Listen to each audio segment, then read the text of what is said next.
فكسونا العظام لحما আল্লাহ রাব্বুল আলামিন বলেন পৃথিবীর মানুষেরা তোমার জন্মের ইতিহাস তোমাদের জানা দরকার। কি তোমার জন্মের ইতিহাস, তোমার জন্মের কাহিনী, এটা তোমার জানা দরকার। তুমি তো ছিলে আগে পড়ে না পাক পানি, সেখান থেকে আজ আমি আল্লাহ রাব্বুল আলামিন তোমাকে রক্তপিণ্ড বানালাম, তারপরে গোশত বানায় দিলাম, তারপরে হাড্ডি দিয়া শিরা উপসেরা দিয়া একটি বডি বানায়া সুন্দর করে মানুষ আকারে বের করে এনেছি। জোরে বলুন তো তিনি কে? এখন সৃষ্টিটা আইন চলবে কার? সবাই জবাব দেন না। সৃষ্টিকার, আইন চলবে কার? চলছে কার? মানুষের। ছাগলের কথাটাকে কেন বলছি? কারণ ছাগলের কান ধরে যদি জিজ্ঞেস করেন, কান ধরে যদি বলেন পরে জমিতে যাবে না, কান ছেড়ে দেবেন, ও মাথায় বাড়ি মেরে বলবে কিছুই বুঝি নাই।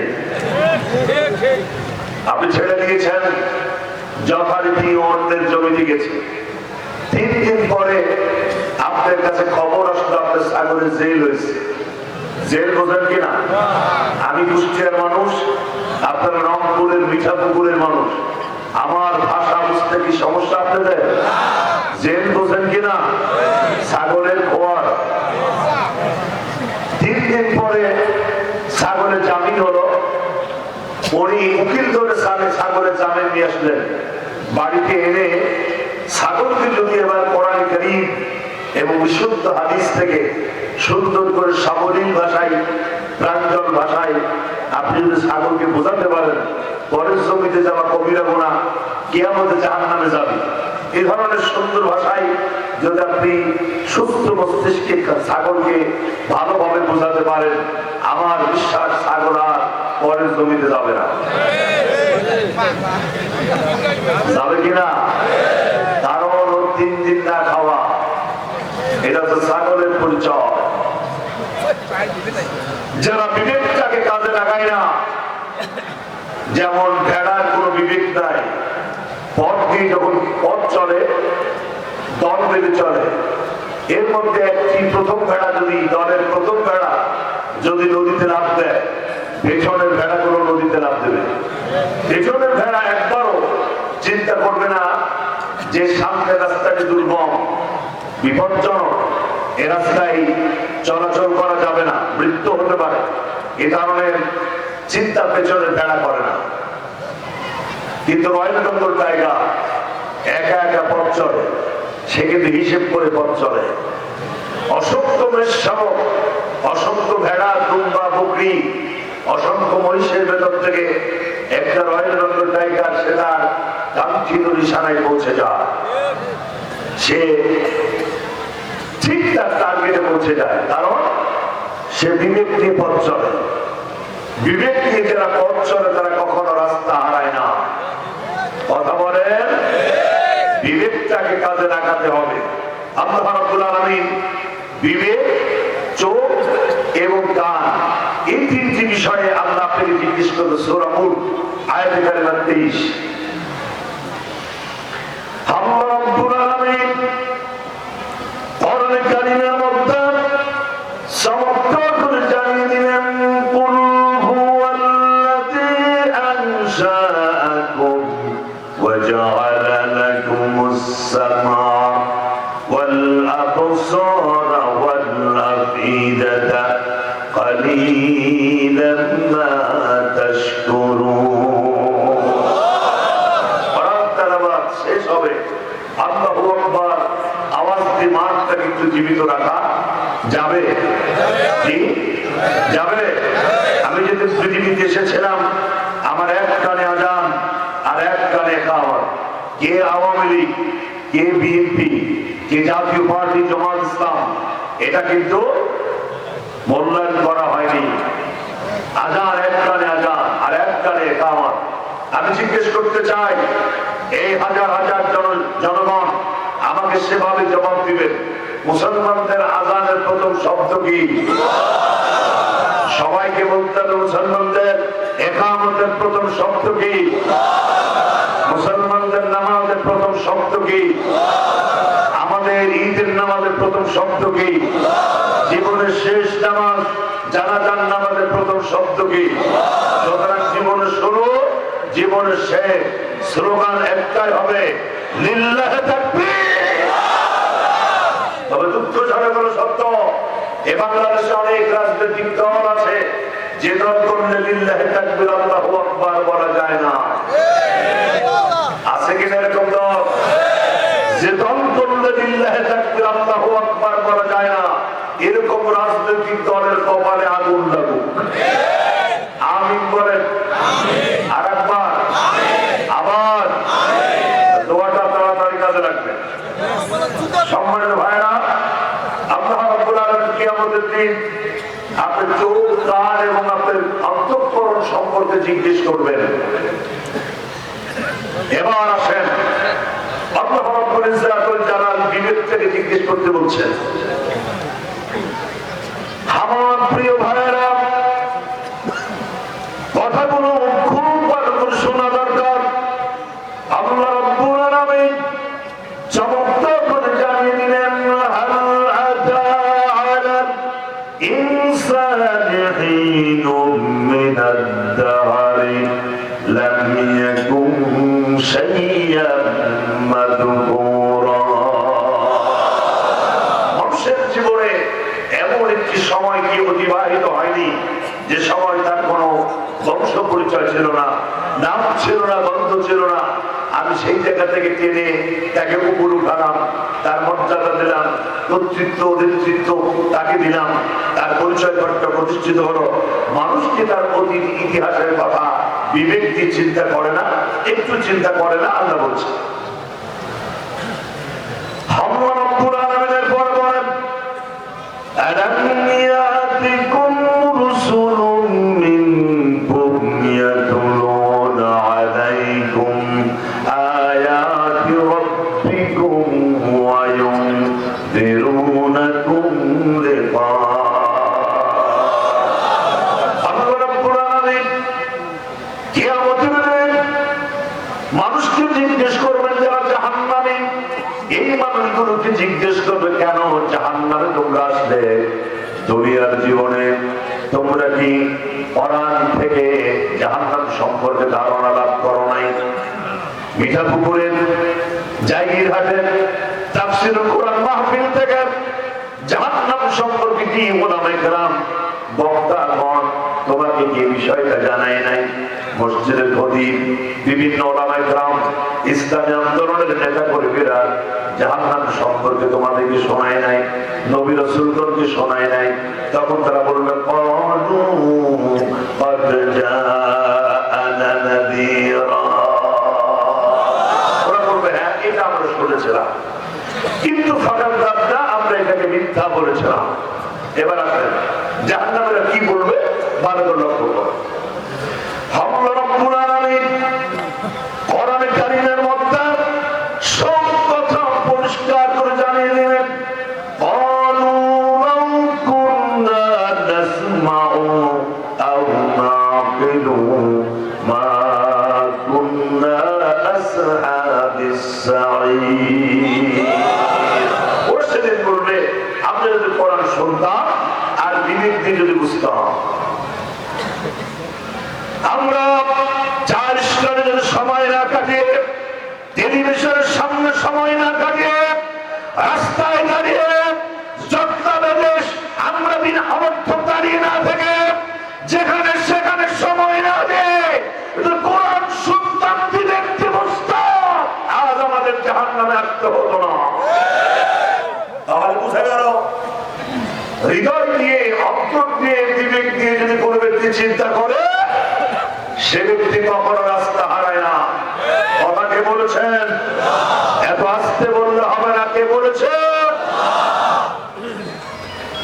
আল্লাহ রাব্বুল আলামিনের পরে বলেন, আম্মান হাযাল্লাযী হুয়া জুনদুল লাকুম ইয়ানসুরুকুম মিন দুনির রাহমান।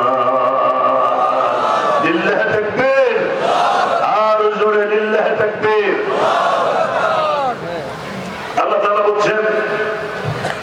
ডেঙ্গু মশা, এডিস মশা, কোভিড-19, করোনা, নার্গিস, সোনামি, সিডার, আয়লা, মহাসিন, দানা, এগুলোর নাম তো আপনারা শুনেছেন। জি, আপনারা কি কথা শুনতেছেন? একটু হাত দেখান তো দেখি আমাকে। আচ্ছা, ঠিক আছে, ঠিক আছে, একটু নড়াচড়া করবেন। এগুলো হচ্ছে আল্লাহর পাঠানো সেনাবাহিনী। সূরা মুলক আয়াত কারিমা 20। আল্লাহ বলছেন এগুলো আমার পাঠানো সেনাবাহিনী, সুতরাং আমার সেনাবাহিনীর মোকাবেলা করার ক্ষমতা আছে কারো? আল্লাহ বিবেককে জিজ্ঞেস করছে, বিবেককে প্রশ্ন করো, বিবেককে জিজ্ঞেস করো যে এই সেনাবাহিনীর মোকাবেলা করার ক্ষমতা আছে কারো? জনগণ আছে? মানুষ ক্ষমতার উৎস নয়, ক্ষমতার উৎস আকাশের মালিক আল্লাহ। ঠিক কিনা জনগণ? আমি মাঝে মধ্যে যে কথাটি বলি, এই মাহফিলে যদি এখন 8-10-50টা ব্যাংক ঢুকে পড়ে, ব্যাংক আর লাভ হবে কতটুকু? তার থেকে তো বেশি লাভ হবো আমরা। এই মুহূর্তে যদি এই পাশে একটা সাপ ঢুকে পড়ে মাহফিলে, এই পাশে তো অন্তত পক্ষে বাস স্ট্যান্ড পর্যন্ত দৌড়বে, তারপরে বলবে ভাই দৌড়াচ্ছি কেন? এই তো ক্ষমতা। আসল ক্ষমতার মালিককে। আরে ভাই বাস্তবে কথা বলেন কেন? ক্ষমতার মালিককে। মানুষ যদি ক্ষমতার উৎস হতো তাহলে সাবেক প্রধানমন্ত্রী শেখ হাসিনাকে বাঁচাতে পারত। পেরেছে বাঁচাতে? সেনাবাহিনী তার, র্যাব তার, পুলিশ তার, গোয়েন্দা বিভাগ তার, কিন্তু দুপুরের খাবারটা খাওয়ার সুযোগ হয়নি, পারে নাই। কারণ ক্ষমতা দেন আল্লাহ, ছিনিয়ে নেন কে? আমরা ছিনিয়ে নেন, দেন আল্লাহ, ছিনিয়ে নেন। আছে না কোরআনের মধ্যে? আল্লাহ রাব্বুল আলামিন কোরআন কারীমের মধ্যে চমৎকার করে জানিয়ে দিলেন, কুলিল্লাহুম্মা মালিকাল মুলকি তুতিল মুলকা মান তাশা ওয়া তানজিউল মুলকা মিম্মান তাশা ওয়া তু'ইজ্জু মান তাশা ওয়া তুযিল্লু মান তাশা।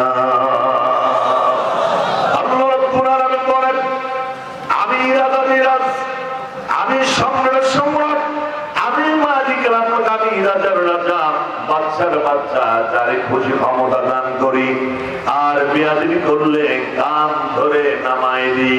চলে বলুন তো ক্ষমতার মালিক কে? সামনে এখন তো নাই, আছে?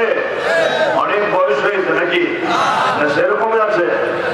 আল্লাহ রাব্বুল আলামিন সূরাতুল বাকারা 255 নম্বর আয়াত আয়াতুল কুরসির মুখের মধ্যে চমৎকার করে নিজের লংজিভিটি, নিজের স্ট্যাটাসে গ্যারান্টি চমৎকার করে জানিয়ে দিলেন, আল্লাহু লা ইলাহা ইল্লা হুয়াল হাইয়ুল কাইয়্যুম। যারা জানেন পড়েন সবাই, আল্লাহু লা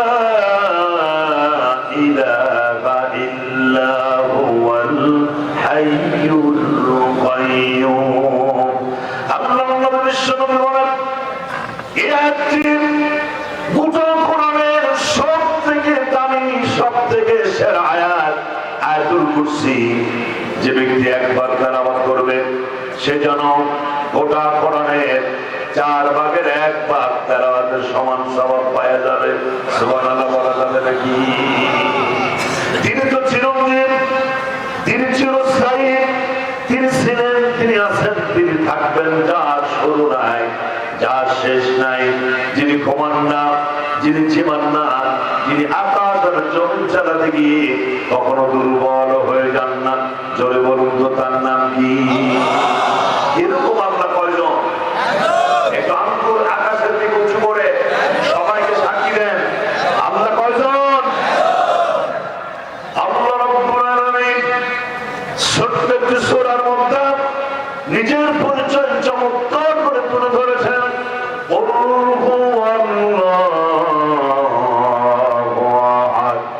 আল্লাহুস সামাদ লাম ইয়ালিদ ওয়া লাম ইউলাদ ওয়া লাম ইয়াকুল লাহু কুফুওয়ান আহাদ। আল্লাহ নবী বলেন ছোট্ট একটি সূরা, গোটা কোরআন কারিমের 1/3 ভাগের এক ভাগ। তার মানে হলো এই যে ব্যক্তি ছোট্ট সূরাটি একবার তেলাওয়াত করবেন সে যেন গোটা কোরআনের 10 পারা তেলাওয়াতের সমান সওয়াব পাওয়া যাবে। বিশ্বনবী আরো বলেছেন যে ব্যক্তি এই সূরাটি 3 বার তেলাওয়াত করবেন সে যেন গোটা কোরআন কারিম তেলাওয়াতের সমান সওয়াব পাওয়া যাবে। রাসূল আরো বলেছেন যে ব্যক্তি ছোট্ট সূরাটি 10 বার তেলাওয়াত করবেন সেজন্য তার জন্য আল্লাহ তাআলা জান্নাতের মধ্যে একটা বাড়ি বানায় দেবেন। সুবহানাল্লাহ বলা যাবে নাকি? জোরে সোরে জিকির করুন সুবহানাল্লাহ আলহামদুলিল্লাহ লা ইলাহা ইল্লাল্লাহ সুবহানাল্লাহ আলহামদুলিল্লাহ লা ইলাহা লা ইলাহা ইল্লাল্লাহ মুহাম্মাদুর রাসূলুল্লাহ। যেমন তুমি দিলে জমিন দিয়েছো আসমান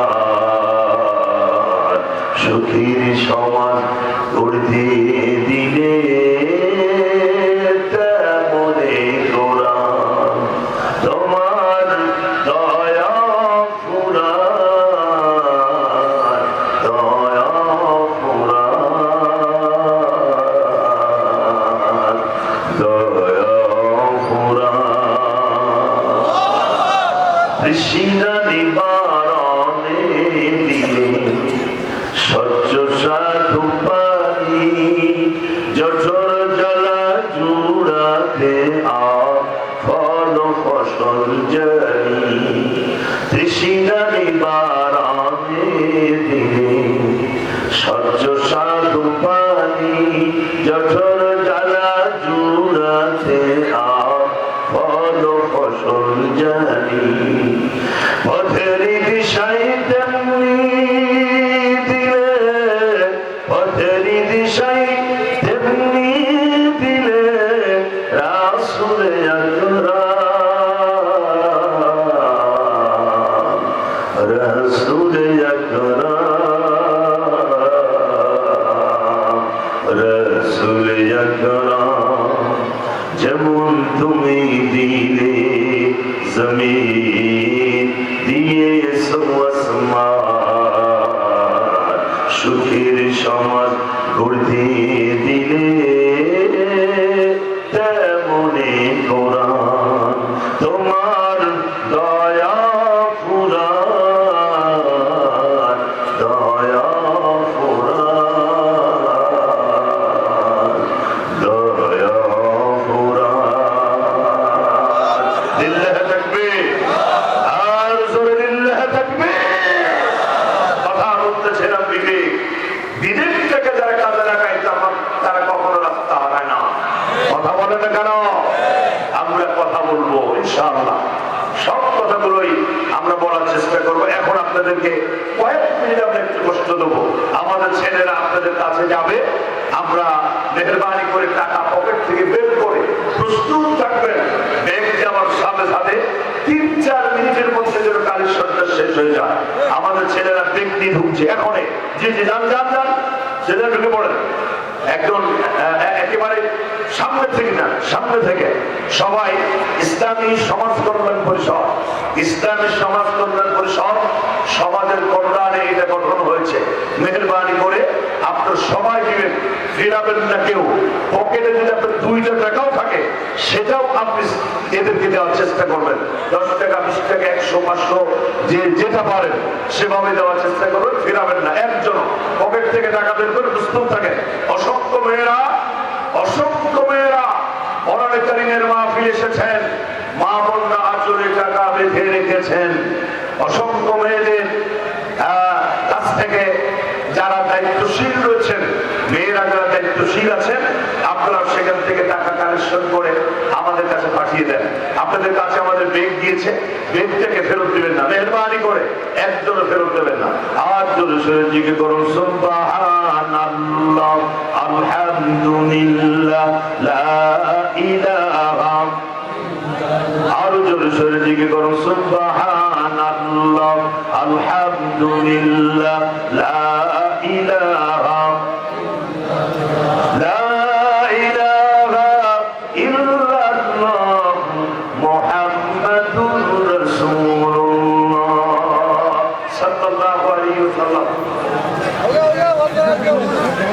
প্রিয় ভাইরা, আমরা লক্ষ্য করছি কিছু কিছু ভাই সুযোগ গ্রহণ করেছেন, আপনারা বেরিয়ে যাচ্ছেন। আমরা আপনাদেরকে অনুরোধ করবো কোরআনের মাহফিল থেকে না ওঠা। যতক্ষণ পর্যন্ত বসে থাকবেন আল্লাহর কসম কোনো গুনাহ হবে না। কথা ঠিক কিনা জানেন? এত আস্তে বলেন কেন? কথা ঠিক কিনা? যতক্ষণ থাকবেন গুনাহ হবে না।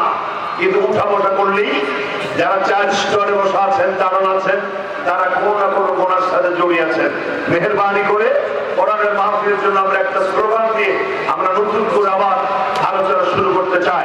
লিল্লাহি তাকবীর। একদম পেছন পর্যন্ত আল্লাহর নামে স্লোগান দিয়ে মাঠে ভূমিকম্প বানায় দেন। লিল্লাহি তাকবীর। কথা বলতেছিলাম, বিবেকটাকে যদি কাজে লাগানো যায় সে কখনো রাস্তা হারায় না। আমার যুবকেরা, তরুণেরা, জওয়ানেরা, আমার ছেলে, আমার মেয়েরা, কথাগুলো খুব শোনা দরকার। ইমাম জাফর সাদিক আর একজন নাস্তিকের মধ্যে ঝগড়া হচ্ছে। নাস্তিক বলছে আমি আল্লাহরে মানি না। ইমাম জাফর সাদিক বললেন তুমি আল্লাহকে মানো আর না মানো সে ব্যাপারে তোমার সঙ্গে আমার কোনো ঝগড়া নাই। আমি শুধু জানতে চাই তোমার জীবনে এমন কোন ঘটনা, এমন কোন ইতিহাস আছে নাকি যেটা মনে রাখার মতো? নাস্তিক বলছেন ইমাম সাহেব তুমি খুবই সুন্দর কথা বলেছ। আমার জীবনে এমন একটি ঘটনা, এমন একটা ইতিহাস আমার জীবনে আছে যেটা খুব বেশি করে মনে পড়ে না। ইমাম জাফর সাদিক বললেন শোনাও। নাস্তিক বলছেন আমি একবার নৌকা ভ্রমণ করতেছিলাম, সঙ্গে ছিল নাবিকেরা। নদী পথে চলতেছিলাম ব্যবসায়ী কাজে। যখন নদীর মাঝামাঝি গেলাম ঝড় শুরু হয়ে গেল। ঝড়ের কারণে আমার নৌকা ডুবে গেল। যখন নৌকা ডুবে গেল তখন মনে মনে ভাবলাম সঙ্গী সাথীদের নিয়ে মনে হয়, নাবিকদের নিয়ে মনে হয় বেঁচে থাকতে পারবো, কিন্তু হলো না। অল্প সময়ের মধ্যে আমার থেকে আমার নাবিকেরা হারিয়ে গেল। তারপরে কিছুক্ষণের মধ্যে একটি তক্তা এসে আমার বুকের নিচে ভিড়ে গেল। শেষ সম্মান মনে করে তক্তাটাকে আমি বুকের সঙ্গে জড়ায় ধরলাম আর মনে মনে ভাবলাম তক্তাটা নিয়ে মনে হয় বেঁচে থাকতে পারবো, কিন্তু সেটাও হলো না। অল্প সময়ের মধ্যে একটি তরঙ্গ, একটি ঢেউ এসে আমার বুকের নিচ থেকে তক্তাটাও ছিনিয়ে নিয়ে গেল। ইমাম জাফর সাদিক বলছেন নাস্তিক তুমি তোমার পরিচয় হাতে বলো তো, যে সময় তোমার নৌকা হারিয়ে গেল, সঙ্গী সাথে হারিয়ে গেল, জীবনের শেষ সম্বল তক্তাটাও হারিয়ে গেল, এই মহাবিপদের সময় তুমি কার কথা মনে করেছিলে একটু বলো। নাস্তিক বলছে ইমাম সাহেব যে সময় নৌকা হারিয়ে গেল, শক্তির সাথে হারিয়ে গেল, শেষ সম্বল তক্তাটাও হারিয়ে গেল, এই মহাবিপদের সময় আমার জবান থেকে আমার অজান্তে বেরিয়ে আসলো আল্লাহ তুমি আমারে বাঁচাও। ইমাম জাফর সাদিক বলছেন নাস্তিককে এবার তুমি তোমার বিবেক থেকে জিজ্ঞেস করো যে আল্লাহ রাব্বুল আলামিনকে জীবনে একবার বিশ্বাস করো নাই, এক মুহূর্ত স্বীকার করো নাই, মহাবিপদের মধ্যে পড়ে সে আল্লাহ রাব্বুল আলামিনকে একবার ডাকার কারণে যে আল্লাহ তোমাকে এই বিপদ থেকে বাঁচায় দিলেন, নাস্তিক কি করে তুমি সে আল্লাহকে ভুলে যাও? নাস্তিক আল্লাহু আকবার বলে সিজদায় পড়ে গেলেন আর বললেন ইমাম জাফর সাদিক আমি আর কাফের থাকলাম না, আমি মুসলমান হয়ে গেলাম। লা ইলাহা ইল্লাল্লাহ মুহাম্মাদুর রাসূলুল্লাহ, লা ইলাহা ইল্লাল্লাহ, লা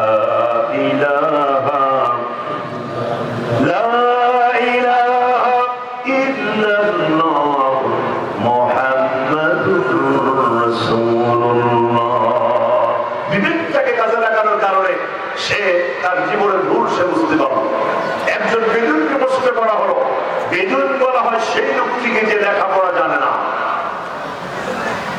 বেদুইন বলা হয় সেই লোকটিকে যে লোকটি লেখাপড়া জানে না, কলেজ ইউনিভার্সিটিতে যান নাই, পাহাড়ি এলাকায় বসবাস করেন। এই লোকটিকে জিজ্ঞেস করা হলো, আল্লাহর অস্তিত্বের ব্যাপারে তোমার ধারণা কি, তোমার আইডিয়া কি? বেদুইন বলছে, একটা ছাগলের ছোট্ট একটি পায়খানা, ট্যাবলেট মার্কা পায়খানা থেকে বলা যেতে পারে এখানে ছাগল বসবাস করে। গাধার পায়খানার স্তূপ থেকে বলা যেতে পারে এখানে গাধারা বসবাস করে। আর মানুষের পায়ের চিহ্ন দেখে বলা যেতে পারে একটি মানুষ চলাচল করেছে। বেদুইন বলছে, প্রিয় ভাইয়েরা, যদি ছাগলের ছোট্ট একটি ট্যাবলেট মার্কা পায়খানা দেখে যদি বলা যেতে পারে এখানে ছাগল বসবাস করে, গাধার পায়খানার স্তূপ থেকে যদি বলা যেতে পারে এখানে গাধারা বসবাস করে, তাহলে আকাশ আর জমিন, সাগর, চন্দ্র, সূর্য দেখে কেন বলা যাবে না যে আল্লাহ একজন আছেন?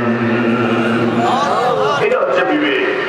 বেদুইন লেখাপড়া জানে না, কিন্তু সে তার বিবেক দিয়ে প্রমাণ করলো আল্লাহ আছে।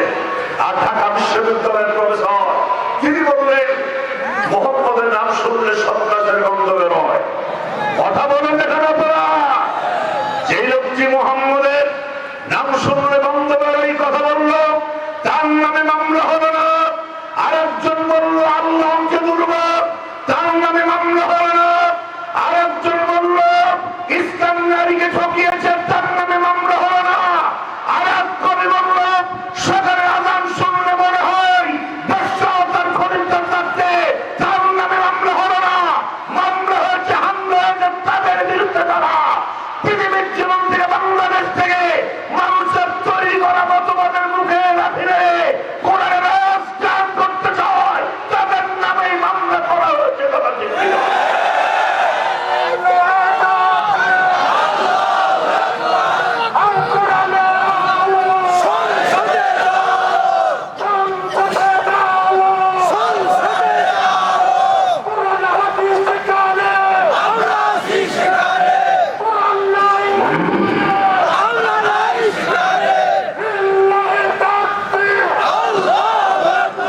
আমার ভাইরা বিরক্ত হচ্ছেন? একটু হাত দেখানো যাবে? লিল্লাহ তাকবীর।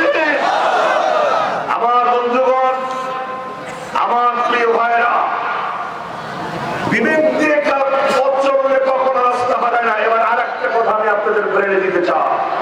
এবার ব্রেন দিয়ে এটা ভাবে, একটু চিন্তা করুন।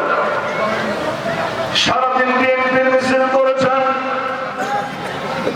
সারাদিন ধানের শীষের মিছিল করেছেন।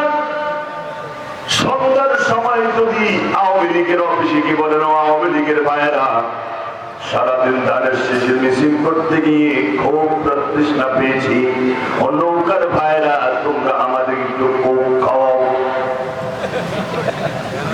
জি, আপনাকে আসামে চলে গেছেন?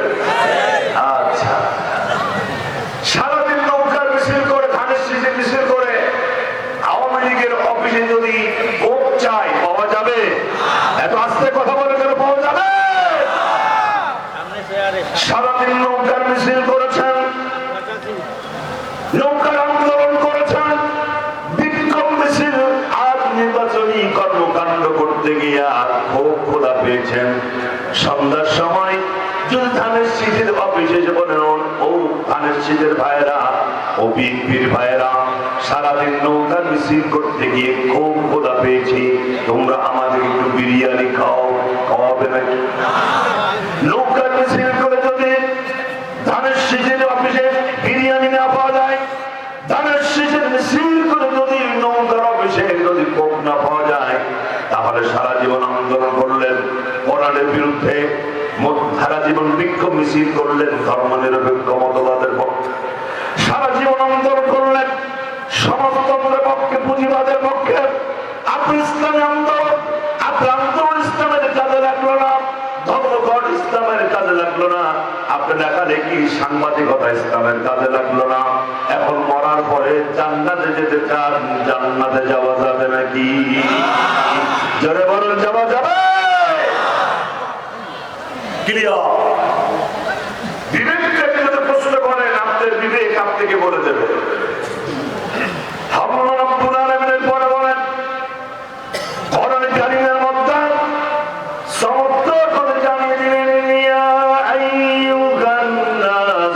اتقوا ربكم الذي خلقكم من نفس واحدة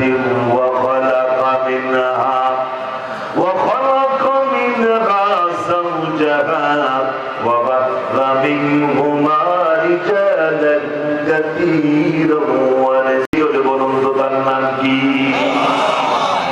ثم خلقنا النطفة علقة فخلقنا العلقة مضغة فخلقنا المضغة عظاما فكسونا العظام لحما আল্লাহ রাব্বুল আলামিন বলেন পৃথিবীর মানুষেরা তোমার জন্মের ইতিহাস তোমাদের জানা দরকার। কি তোমার জন্মের ইতিহাস, তোমার জন্মের কাহিনী, এটা তোমার জানা দরকার। তুমি তো ছেলে আগে পড়ে না পাক পানি, সেখান থেকে আমি আল্লাহ রাব্বুল আলামিন তোমাকে রক্তপিণ্ড বানালাম, তারপরে গোশত বানায় দিলাম, তারপরে হাড্ডি দিয়া শিরা উপসেরা দিয়া একটি বডি বানায়া সুন্দর করে মানুষ আকারে বের করে এনেছি। জোরে বলুন তো তিনি কে? এখন সৃষ্টি যা আইন চলবে কার? সবাই জবাব দেন না। সৃষ্টিকার, আইন চলবে কার? চলছে কার? মানুষের। আল্লাহ রাব্বুল আলামিন এবার যুক্তি দিচ্ছেন, আলা লাহু খালকু ওয়াল আমরু তাবারাকাল্লাহু রাব্বুল আলামিন। সাবধান হয়ে যাও, সৃষ্টিকার, আইন চলবে কার? সৃষ্টিকার। পুরুষের মতো আওয়াজ দিয়ে বলতে হবে, সৃষ্টিকার, আইন চলবে কার? চলছে কার? শয়তানের তাবুতে। তার মানে হলো আল্লাহর আইন চলছে মোটামুটি কিছু কিছু জায়গায়। বিবাহ, তারা, গোসল, তায়াম্মুম, গোসল, কাফন, জানাজা, কবর, এই সমস্ত জায়গায় মোটামুটি আল্লাহর আইন চলছে। আর আমার গণভবন, বঙ্গভবন, সচিবালয়, মন্ত্রণালয়, কোর্ট কাছারি, আদালত, supreme court, local court, high court, আইন বিভাগ, তন্ত্র বিভাগ, বিচার বিভাগ, সব চলছে মানুষের তৈরি করা পচা, নষ্ট, নোংরা, অচল আইন দ্বারা। কথা ঠিক কিনা? তার অর্থ দাঁড়ালো, তার মানে হলো আমার জীবনে রাজনীতি ইসলামের কাজে লাগলো না, আমার জীবনে ধর্মঘট ইসলামের কাজে লাগলো না, আমার জীবনের লেখালেখি, সাংবাদিকতা, আমার ধর্মঘট, আমার আমার অর্থ, রক্ত, পকেটের টাকা কোনোটা ইসলামের কাজে লাগলো না। কিন্তু যখন মরে গেলাম তখন বড় হলো বিসমিল্লাহি আলা মিল্লাতি রাসূলিল্লাহ, আল্লাহর নামে রাসূলের দলে অচল চালায়া দিলাম। আল্লাহ রাব্বুল আলামিন যেন বোঝাতে চান, গোটা লাইফ তুমি আমাকে দিতে পারো নাই, তোমার আন্দোলন ইসলামের কাজে লাগে নাই, তোমার ধর্মঘট ইসলামের কাজে লাগে নাই, তোমার রাজনীতি ইসলামের কাজে লাগে নাই, তোমার লেখালেখি, সাংবাদিকতা ইসলামের কাজে লাগে নাই। সুতরাং তোমার মরা লাশ আজ আমার দরকার নাই। কথা বলে আর জোরে বল, কথা ঠিক কিনা? আমার প্রিয় ভাইরা, বিরক্ত হচ্ছেন আপনারা? এই যে দুই একজন ওঠেন কেন? নাটক যখন দেখেন তখন তো কমল লাগে না।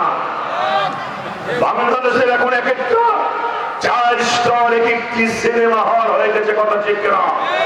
গান যখন শোনে 60 বছর 80 বছরের মুরব্বীরা টেলিভিশন দেখে লজ্জাও নাই, শরমও নাই। আমার ভাইরা, নাটক দেখতে খারাপ লাগে না, কোরআন শুনতে গেলে খারাপ লাগে, এগুলো কপাল পোড়া লক্ষণ। ঠিক কিনা? আমরা এতক্ষণ কথা বলছি কোরআন দিয়ে, বলার চেষ্টা করছি। আল্লাহ রাব্বুল আলামিন বলেন সৃষ্টিকার, আইন চলবে তার। জোরে বলুন, সৃষ্টিকার, আইন চলবে তার। চলছে মানুষের। আমার বাংলাদেশের একটা কুকুর আর একটা কুকুরের আইন মানে না। জাইমিরালের কুত্তা যদি মিঠা পুকুরে যায়, হিরো না জিরো? মিঠা পুকুরের কুত্তা যদি পীরগঞ্জে যায়, হিরো না জিরো? পীরগঞ্জের কুত্তা যদি ওই গোবিন্দগঞ্জে জিরো। তার মানে যার যার এলাকার নেতা সেই ঠিক কিনা? এদেশের একটা রাম ছাগল আর একটা ছাগল আইন মানে না, একটা গাধার একটা গাধার আইন মানে না, একটা ব্যাঙ আর একটা ব্যাঙের আইন মানে না, এমনকি একটা কুকুর আর একটা কুকুর আইন মানে না। অথচ মানুষ মানুষের গোলামি করে, মানুষ কুকুরের থেকেও খারাপ।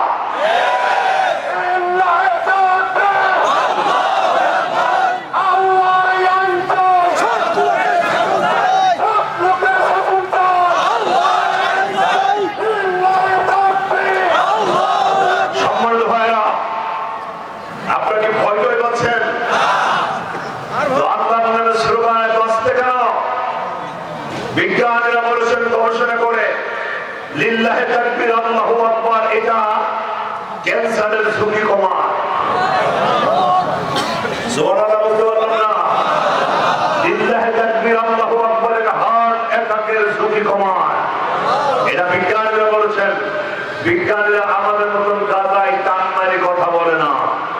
আমাদের কিছু গাঁজাখোর আছে না? বিগত সরকারে কিছু গাঁজাখোর মন্ত্রী ছিল। এক মন্ত্রী বললেন আগামীকাল ঈদুল আজহার জানাজার নামাজ হবে ইনশাআল্লাহ। কোনটা জানাজা আর কোনটা ঈদ সেটাই জানে না। এটা আমাদের জন্য লজ্জা। কথা বলে না কেন? আরেকজন বললেন বঙ্গবন্ধু শেখ মুজিবুর রহমানকে আল্লাহ জাহান্নামের একটা ভালো জায়গা দিও। এই কথা কি আমরা বলেছি না ওরা বলেছে? এই কথা যদি কোন আলেম, কোন মুয়াজ্জিন, কোন ইমাম যদি এই দোয়া করতেন তার ফাঁসি হতো কয়েকশো বার। কথা ঠিক কিনা দেখুন? 18 কোটি মুসলমান, 18 কোটি মানুষের নেত্রী কোরআন কোনটা হাদিস কোনটা জানে না। উনি বললেন লাকুম দীনুকুম ওয়ালিয়া দীন, এটা বুখারী শরীফ। ওনার পরে যার পর সৈয়দ আশরাফ উনি বললেন না এটা দোয়া কুনুত। আবার এরা বলে কোরআনের মধ্যে রাজনীতি না। কথা বলে না কেন? কোরআন শব্দের অর্থ কি জানে না, কোরআন লেখে কেমনে জানে না, কোরআন শব্দের অর্থ কি জানে না। এদের মুখে এরকম কথা শোভা পায় না। কথা ঠিক কিনা করে গো? এরা যায় না মাঝে বোঝে। প্রধানমন্ত্রী সাবেক প্রধানমন্ত্রী বললে প্রত্যেকদিন সকালবেলা ঘুম থেকে উঠে আমি জায়নামাজ খুঁজি। জায়নামাজ খুঁজে তারা জায়নামাজের ঠিক থাকে না। যাদের নামাজের ঠিক নাই মাসে একবার পড়ে এদের জায়নামাজ কোথায় থাকে হিসাব থাকে না। কথা বলে না কেন? আর যারা নিয়মিত নামাজি তাদের জায়নামাজ খোঁজা লাগে না। আল্লাহ বাংলাদেশকে হেফাজত করেছে তাদের থেকে। বলেন না আল্লাহুম্মা আমিন। আল্লাহ তাদের থেকে হেফাজত করেছে। এই বাংলাদেশকে শেষ করে দিয়ে গেছে তারা। বাংলাদেশে যত হত্যা হয়েছে শেখ হাসিনার জন্য তাই। কথা বলে না কেন? পিলখানের হত্যার সঙ্গে তিনি দায়ী। 28 অক্টোবরে মানুষকে পিটায় সাপের মতো পিটিয়ে লাশের উপরে নৃত্য করা হয়েছে। এটাও হয়েছে তার ইশারায়। কথা ঠিক কিনা করে গো? আগে যদি ফাঁসি হয় 1 লক্ষ বার ফাঁসি হলেও ওর ফাঁসি কি শেষ হবে না, আরো ফাঁসি বাকি থাকবে। সম্মানিত ভাইরা, আল্লাহ রাব্বুল আলামিনের পরে বলছেন তোমার চোখ, বিবেকের পরে তোমার চোখ দিলাম। চোখ দিয়েছেন আল্লাহ শুধু পরিমাণের ছবি দেখার জন্য। জি আল্লাহ রাব্বুল আলামিন বলছেন কান করে শোনেন। চোখ আল্লাহ কেন দিলেন ভালো করে লক্ষ্য করুন। আল্লাহ রাব্বুল আলামিন কোরআন কারীমের মধ্যে চমৎকার করে জানিয়ে দিলেন ফালা ইয়ানজুরুনা ইলাল ইবিলি কাইফা খুলিকাত ওয়া ইলাস সামাই কাইফা রুফিআত ওয়া ইলাল জিবালি কাইফা নুসিবাত ওয়া ইলাল আরদি কাইফা সুতিহাত। সবাই সবাই সবাই আল্লাহ তাআলা বলছেন তাকায় দেখো। শুধু সিনেমা দেখার জন্য তোমার চোখ তৈরি করা হয় নাই, নাটক দেখার জন্য তোমার চোখ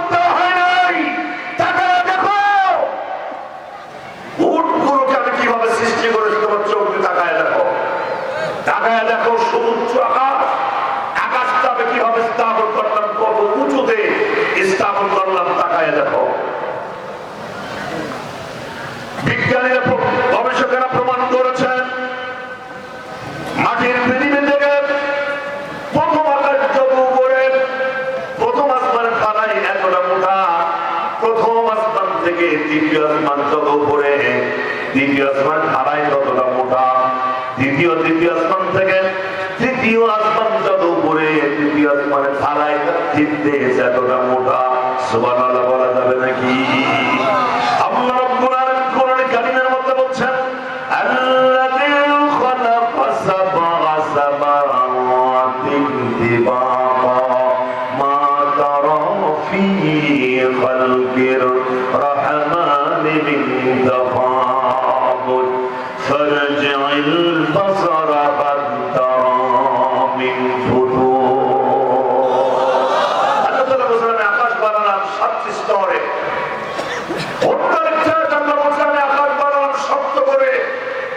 যার কারণে আকাশে কখনো ফাটল দেখা দেয় না, আকাশ কখনো লিক হয় না, আকাশ কখনো ফুটো হয়ে যায় না, আকাশ কখনো জং ধরে না, আকাশ কখনো ড্যামেজ হয়ে যায় না। সুবহানাল্লাহ বলবেন না? কে বানিয়েছেন? কে বানিয়েছেন? আল্লাহ বলছেন, আমি আকাশ বানালাম, আমার তাকায় দেখো আমার সৃষ্টির মধ্যে কোনো ভুল আছে না।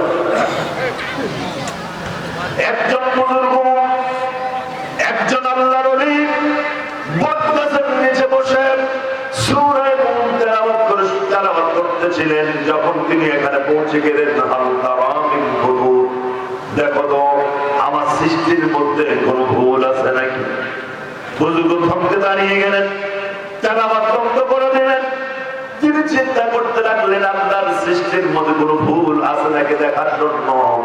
তিনি এক পর্যায়ে আল্লাহ তাআলাকে বলছেন, রব্বুল আলামিন, তোমার সৃষ্টির মধ্যে ভুল আছে সে কথা আমি বলি না, কিন্তু সৃষ্টির মধ্যে একটু গরমিল আছে বলে আমার মনে হয়। বুজুর্গ বলছেন, রব্বুল আলামিন, তাল গাছটা যেরকম ফলের সাইজ ঠিক আছে, গাছটা যেরকম ফলের সাইজ ঠিক আছে, ডাব গাছটা যেরকম ফল ঠিক আছে, বেল গাছের তুলনায় বেলের সাইজও ঠিক আছে, কিন্তু বিশাল বট গাছ, গাছের তুলনায় ফলটা বড় বেমানান, এতটুকু এতটুকু। শুনতেছেন আপনারা?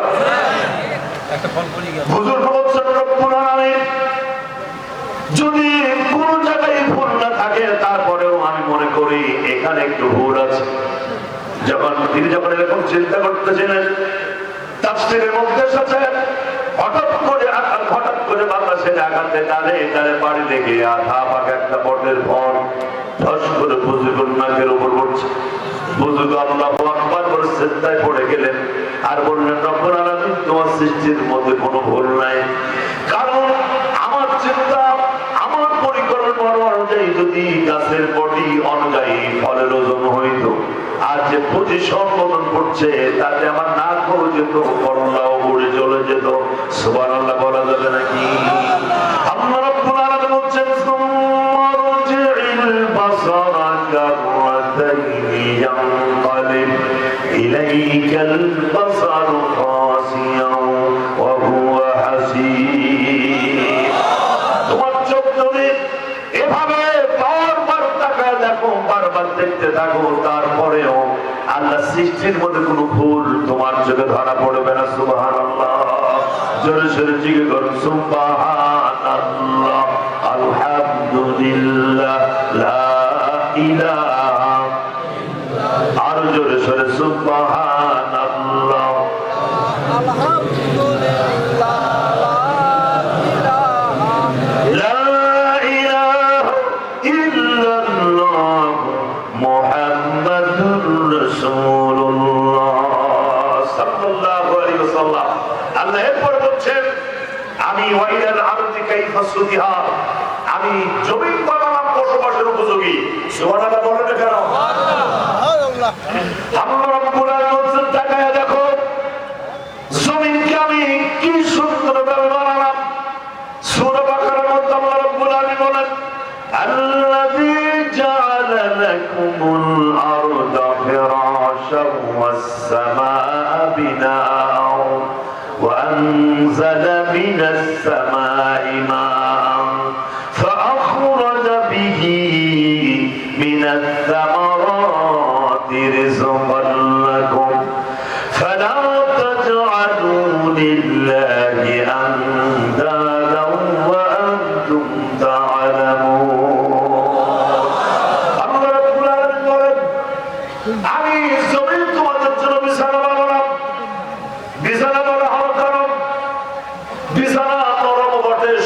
বটে, খুব বেশি নরম নয়, খুব বেশি শক্ত নয়। জমিনকে আল্লাহ নরম বানিয়েছেন, শক্ত বানিয়েছেন। খুব বেশি নরম নয়, খুব বেশি শক্ত নয়। সুবহানাল্লাহ বলা যাবে নাকি? বিছানা যদি খুব বেশি নরম হতো, শয়ন করার সাথে সাথে যদি আপনি বিছানার মধ্যে ডুবে যেতেন, তাহলে এটা আরাম হতো না। আমার বিছানা যদি খুব বেশি লোহার মতো, পাথরের মতো শক্ত হতো, এটাও আরাম হতো না। কথাটা ঠিক কিনা জোরে বলেন। জমিনটা যদি খুব বেশি নরম হতো, পাও দেওয়ার সাথে সাথে গলা পর্যন্ত যদি আপনি নেমে যেতেন, এটা জমিনে আপনি চলাফেরা করতে পারতেন না। আবার যদি পাথরের মতো শক্ত হতো, খুন্তা দিয়া, শাবল দিয়া, লাঙ্গলের ফলা দিয়া, কোদাল দিয়া জমিনটাকে আপনি নড়াতে পারতেন না। কথাটা ঠিক কিনা জোরে বলেন। জমিন নরম বলে, শক্ত বলে। জমিন কোন দিক থেকে নরম আল্লাহ রাব্বুল আলামিন চমৎকার জানিয়ে দিলেন। আফারাইতুম মা তাহারুনা আনতুম তাজরাউনাহু আম নাহনুল যারিউন। আল্লাহ রাব্বুল আলামিন বলেন, ও কৃষকেরা, তোমরা কি চোখে দেখো না? তোমাদের কি চোখ নাই? তোমাদের কি বিবেক নাই? যখন একটি শিমের বিচি, লাউয়ের বিচি, একটা শসার বিচি বপন করা হয়, এই শসার বীজের মাথা ফেটে যায়, নরম দুটি পাতা আকাশের দিকে উদ্গত হয়ে যায়, পোকা দিলে ভেঙে যায়, চাপ দিলে পড়ে যায়। এত নরম পাতা জমিন ভেদ করে যখন উপরে উঠে আসে, এই দৃশ্য দেখে মনে হয় আল্লাহ তাআলা জমিনটাকে নরম বানিয়েছেন। সুবহানাল্লাহ বলা যাবে নাকি? শক্ত কোন দিক থেকে? এই জমিনের উপরে 10 তলা, 20 তলা, 50 তলা, 100 তলা বিল্ডিং দাঁড়ায় থাকে, জমিনের মধ্যে দেবে যায় না, ঢুকে যায় না। লক্ষ লক্ষ টন ওজনে দাঁড়িয়ে যায়, জমিনের মধ্যে ঢুকে যায় না। এই দৃশ্য থেকে মনে হয় আল্লাহ তাআলা জমিনটাকে শক্ত বানিয়েছেন। সুবহানাল্লাহ বলা যাবে না? লা তামশি ফিল আরদি মারহান ইন্নাকা লান তাখরিকাল আরদা ওয়া লান তাবলুগাল জিবালা তুলা। এই জমিনে তুমি অহংকারের সাথে পাও বাড়াবে না, কারণ অহংকার আল্লাহর গায়ের চাদর। যারা অহংকার করেছে তারা যেন আল্লাহর গায়ের চাদর ধরে টানা হেঁচড়ে করেছে। সুতরাং অহংকার করো না। জমিনকে নিয়ে তুমি চিন্তা করো। আর ওয়াল জিবা ওয়াইলাল জিবালি কাইফা নুসিবা, আর এক জায়গায় বলছে ওয়াল জিবাল আওতাদা, আল্লাহ পাহাড়কে বানালেন পেরে। সুবহানাল্লাহ বলেন। আহা, সুবহানাল্লাহ হলো না। একদম পেছনের ভাইরা আছে, আলোচনা তো পেছনে, খুব পেছনে। তো আপনারা তো জীবিতই আছেন, কথা বলেন না কেন? পাহাড়কে পেরেক বানানো হয়েছে। সুবহানাল্লাহ বলেন। পেরেক গবেষণা করেছে বিজ্ঞানীরা, পাহাড়টাকে পেরেক বানা হলো কেন? পেরেক যখন, পেরেকের কাজ হচ্ছে দুটি জিনিসের মধ্যে সংযোগ স্থাপন করা বা একটার সাথে আরেকটাকে আটকে দেওয়া। পেরেক যখন কাঠের মধ্যে ঢুকে যায়, পেরেকের উপরে যে চ্যাপ্টা অংশটা, এই অংশ রংপুরের ভাষায় কি বলেন?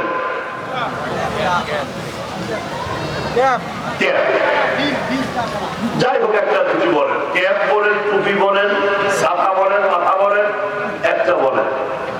সব পেরেকটা ঢুকে যায়, শুধু মাথার চ্যাপ্টা অংশ, টুপিটা শুধু বেঁচে থাকে। বিজ্ঞানীরা গবেষণা করে বলেছে পাহাড় হচ্ছে এটা, যে পাহাড় দেখা যায় এটা হচ্ছে পাহাড়ের টুপি। সুবহানাল্লাহ। আগামীকাল করে বুঝতে পারেন নাই তো সুবহানাল্লাহ বলবেন কেন? তার মানে হলো হিমালয় পর্বতের উচ্চতা 33,000 ফিট। হিমালয় পর্বতের উচ্চতা 33,000 ফিট।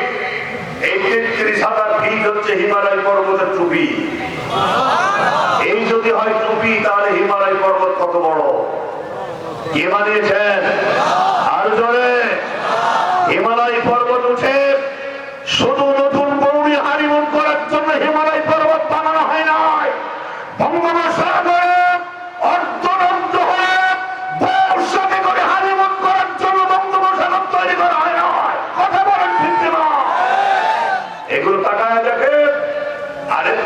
শিক্ষা গ্রহণ করুন।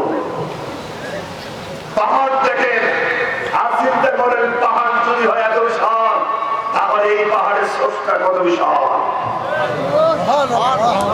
বঙ্গোপসাগরের দিক তাকায় দেখেন, বঙ্গোপসাগরের বিশালতা যদি হয় এরকম, তাহলে এর মালিকের স্রষ্টা কত বিশাল। সুবহানাল্লাহ বললেন না? মাইকেল জ্যাকসন, আমেরিকায় বাড়ি মাইকেল জ্যাকসন, তিনি ছিলেন পপ সম্রাট। তিনি মনে মনে ভাবলেন, আমার কণ্ঠের লালিত্য যদি হয় এত সুন্দর, তাহলে এই কণ্ঠ যিনি আমাকে দান করেছেন সে স্রষ্টা কতটা সুন্দর। সে আল্লাহকে খুঁজে পাওয়ার জন্য তিনি কোরআন পড়া শুরু করলেন। কোরআন পড়তে গিয়ে মাইকেল জ্যাকসন মুসলমান হয়ে গেলেন। তাও সুবহানাল্লাহ হলো না। এরপরে মোহাম্মদের ছেলে তিনবার গোটা পৃথিবীকে তিনি পরাজিত করেছেন বক্সিং খেলা। তিনি চিন্তা করলেন, আমার হাতে শক্তি যে স্রষ্টা আমাকে দিয়েছেন সেই আল্লাহ কত শক্তিশালী, সে আল্লাহর পরিচয় আমার জানা দরকার। মোহাম্মদের কেলে তিনি কোরআন পড়া শুরু করলেন। কোরআন পড়তে গিয়ে মোহাম্মদের কেলে তিনিও মুসলমান হয়ে গেলেন। চিন্তা ভাবনা করলে কখনো মানুষ রাস্তা হারায় না। কথা ঠিক কেন জোরে কথা বলতেছিলাম পাহাড়ের ব্যাপারে, সমুদ্রের ব্যাপারে। আল্লাহ রাব্বুল আলামিন বলছেন, এইগুলো আমি বানালাম, এইগুলো নিয়ে তোমরা চিন্তা করো। আবার আল্লাহ তাআলা আরেক জায়গায় বলছেন, আল্লাহ রাব্বুল আলামিন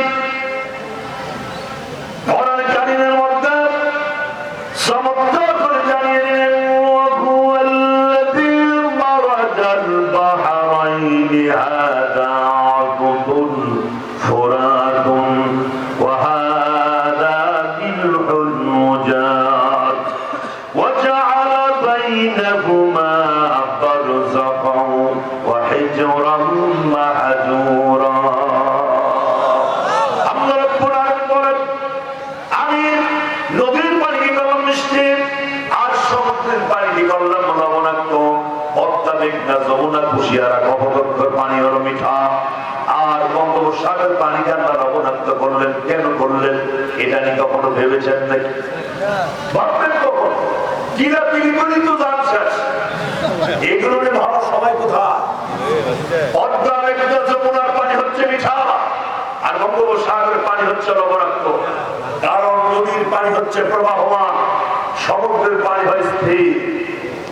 সমুদ্রের পানিতে শুধু তরঙ্গ তৈরি হয়, শুধু ঢেউ তৈরি হয়, কিন্তু কোনো স্রোত থাকে না। আর পদ্মা, মেঘনা, যমুনাতে স্রোত আছে। কারণ পদ্মা, মেঘনা, যমুনা, কুশিয়ারা, কপোতাক্ষ, ব্রহ্মপুত্র দিয়ে অনেক মরা গরু ভেসে যাবে, অনেক পায়খানা যাবে, অনেক বাগানের আবর্জনা ভেসে যাবে, ভাসতে ভাসতে গিয়ে বঙ্গোপসাগরে জমা হবে। আর এই বঙ্গোপসাগরে আল্লাহ crore crore billion trillion metric ton লবণ আল্লাহ সেখানে ঢেলে দিয়েছেন। লবণের কাজ হচ্ছে সমস্ত আবর্জনাকে মুহূর্তের মধ্যে ধ্বংস করে দেওয়া। সুবহানাল্লাহ বলা যাবে না? এইগুলো নিয়ে ভাবেন। আল্লাহ বিজ্ঞানের ছেলেদেরকে বলছে, তোমরা তাকায় দেখো, বিজ্ঞানের ছেলে যারা, অবিজ্ঞানের ছেলেরা, সায়েন্স ফ্যাকাল্টিতে যারা লেখাপড়া করেছ, খুব লক্ষ্য করতে হবে। আল্লাহ রাব্বুল আলামিন চমৎকার করে জানিয়ে দিলেন, আলাম তারা আন্নাল ফুলকা তাজরি ফিল বাহরি বিনি'মাতিল্লাহ। আল্লাহ রাব্বুল আলামিন বলছেন, বিজ্ঞানের ছেলেরা, তোমরা সমুদ্র বন্দর দিকে তাকায় দেখো, নদী বন্দর দিকে তাকায় দেখো, সেখানে লক্ষ লক্ষ টন ওজনের জাহাজগুলো ভেসে আছে। পানির মধ্যে কে জাহাজগুলোকে বাঁচিয়ে রেখেছেন? মানুষ না আল্লাহ। আল্লাহ বলছেন, আলাম তারা আন্নাল ফুলকা, চোখে দেখো না? তোমার চোখ নেই? আল্লাহ রাব্বুল আলামিন বলছেন, আফারাইতুল মাল্লাযী তাশরাবুনা আনতুম আনজালতুমুহু মিনাল মুজনি আম নাহনুল মুনজিলুন। লিল্লাহি তাকবীর। আল্লাহ বলেন, আফারাইতুম, তোমরা চোখে দেখো না? তোমরা যে পানি পান করো, এই পানি কে নাযিল করে? মানুষ না আল্লাহ। সূরা ওয়াকিয়া আয়াত কারিমা 68 69 আল্লাহ জানাচ্ছেন এই পানি আমি নাযিল করি কিভাবে? সূর্যের আলোয় বঙ্গোপসাগরের পানি গরম হয়ে বাষ্পীভূত হয়, এরপরে এটা মেঘমালায় পরিণত হয়, হিমালয় পর্বতে ধাক্কা খেয়ে বৃষ্টি আকার ধারণ করে, সেই পানি আবার ঘুরতে ঘুরতে বঙ্গোপসাগরে জমা হয়। এই যে প্রক্রিয়াটা কে করেন? আরো জোরে আরেকবার আল্লাহ করেন। আল্লাহ রাব্বুল আলামিনের পরে বলছেন আফারাইতুম নারাল্লাতী তুরুনা আনতুম আনশাআতুম শাজারাতাহা আম নাহনুল মুনশিউন। তোমরা যে রান্না করো, রান্নায় পেট্রোল ব্যবহার করো, কেরোসিন ব্যবহার করো, ডিজেল ব্যবহার করো, গ্যাস ব্যবহার করো, আর গাছের খড়ি ব্যবহার করো, আল্লাহ বলেন এইগুলো কে সৃষ্টি করেছে? মানুষ না আমরা। চোখে দেখো না? তোমার চোখ নাই, তোমার বিবেক নাই? চোখটাকে যদি যথাযথ ব্যবহার করা যায় তাহলে আমি কখনো বিপদে হারিয়ে যাব না। ঠিক কিনা যাবে? আল্লাহ রাব্বুল আলামিন আরেকটি কথা বলছেন ওয়া ইন্না লাকুম ফিল আনআমি লাইবরাতান নুসকিকুম মিম্মা ফি বুতুনিহি মিন বাইনি ফারসিন ওয়া দামিন লাবানান খালিসান সাইগান লিশ-শারিবিন। আল্লাহ রাব্বুল আলামিন বলেন পৃথিবীর মানুষেরা তোমরা কি ওই গাভীগুলোর দিকে তাকায়া দেখো না? গাভীর শরীরের মধ্যে আছে পায়খানা, গাভীর শরীরে আছে প্রস্রাব, তার মধ্যে আছে রক্ত, প্রস্রাব পায়খানা, রক্তের ভেতর থেকে সাদা ধবধবে দুধের ব্যবস্থা করে দিলাম আমি আল্লাহ। সুবহানাল্লাহ। কি করেছেন? কে করেছেন? আরে ভাই আরো জোরে বলেন, এখানে করেছেন কে? আল্লাহ বলেন আওয়ালাম ইয়ারাউ ইলা তাইরি ফাওকাহুম। চোখে দেখো না? আকাশে যখন পাখিগুলো ওড়ে, এই পাখিগুলো কখনো ডানায় ঝাপটা মেরে সাপ হয়ে ওড়ে, আবার কখনো পাখি তার ডানায় স্থির রেখে আকাশে উড়ে বেড়ায়। আল্লাহ বলছেন এই পাখিগুলোকে আকাশে কে ধরে রাখে? চোখে দেখো না? এগুলো হচ্ছে আল্লাহর পরিচয়।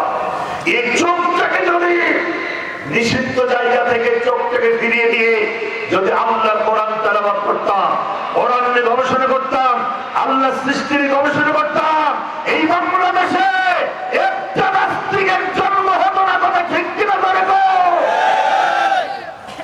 আমার ভাইয়েরা শেষ কথা বলতে চায়, শেষ কথা বলতে চায়, সৃষ্টি যা আইন চলবে তা, সৃষ্টি কা আরো জোরে আল্লাহ। আল্লাহর আইন যদি সমাজে মানতে চায়, বাংলাদেশে এখন কোরআনের সমাজ কায়েমের ব্যাপারে বাংলাদেশের মানুষ প্রস্তুত হয়েছে। বাংলাদেশের মানুষ আর কিছু দেখতে চায় না, সব দেখা হয়েছে, এখন তারা কোরআনের আইন দেখতে চায়। কথা ঠিক কিনা যাবে? এই কোরআনের আইন প্রতিষ্ঠিত করতে গেলে জেল হতে পারে, জরিমানা হতে পারে, ফাঁসির মঞ্চ তৈরি হতে পারে, রিমান্ড আসতে পারে, চাকরি যেতে পারে, বাড়ি ঘর ছাড়তে হতে পারে। এর পরও মুহূর্তের জন্য ইসলামী আন্দোলন কোরআন থেকে দূরে সরে যাব না। রাজি আছেন কারা কারা? দেখা